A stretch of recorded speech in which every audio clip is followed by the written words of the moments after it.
Assalomu alaykum Bitstarsim. Bilasizlar, mamaga ovoz berishni ikkinchi bosqichi boshlandi va har kuni deyarli har kuni story qo'yaman. Jin uchun ovoz bering, jin uchun ovoz bering deb. Afsuski, Seventeen bilan Enhypen, ya'ni birinchi va ikkinchi o'rinda turgan Seventeen bilan Enhypen muxlislari fake akkauntlardan, boshqa ilovalardan ovoz berishyapti ekan. Shuning uchun ham biz qancha harakat qilmaylik, jin birinchi o'ringa chiqa olmayapti. Bu esa ovoz berish qoidalariga nihoyatda zid, noto'g'ri.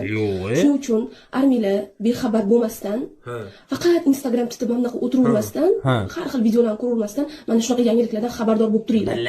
Va jinga ovoz berishni davom etinglar. Jin olg'a. Bittadan ovoz bersanglar bo'ladi. Jin siyla. Shuning uchun kuniga har xil telefonlardan ovoz beringlar. Uyda necha kishi bor? Buvimni telefonidan, ayamni telefonidan, hammaning telefonidan ovoz berib chiqqan. Jin olg'a, jin beri. Hammasini telefonidan ovoz beringlar. Har bitta ovoz muhim.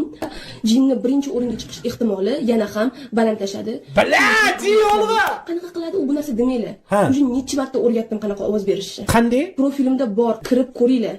Уже qanaqa ovoz berishni bilmaslik bu uyat armiya uchun. Uyat.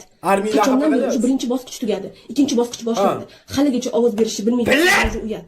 Uyat armiylar, pidarraslar, sukalar.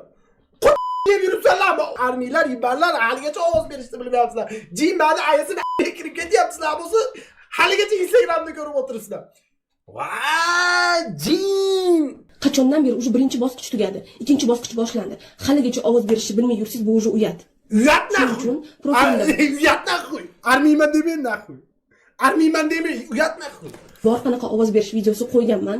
Kirib ko'ringlar, jinga ovoz berishdan to'xtamanglar, ko'proq ovoz beringlar va Twitterga